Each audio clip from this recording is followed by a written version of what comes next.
Welcome back. A strong cold front moving southeastward across the state of Hawaii brought strong, damaging winds to the islands for the first weekend of 2015.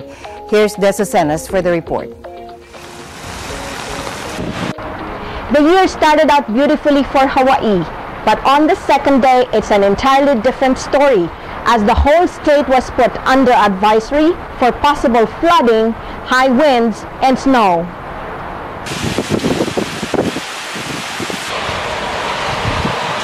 According to the National Weather Service, a strong, fast-moving cold front could bring potentially dangerous weather to the islands until the weekend.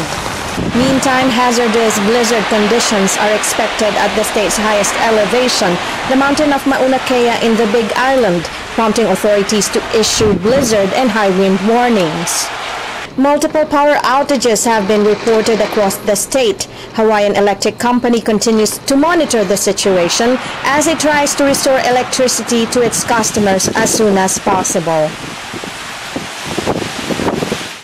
The state government continues to remind the public to be prepared, be aware, and be safe, and continue to listen to updates. From Honolulu, Hawaii, this is Dessa Cenas, Eagle News.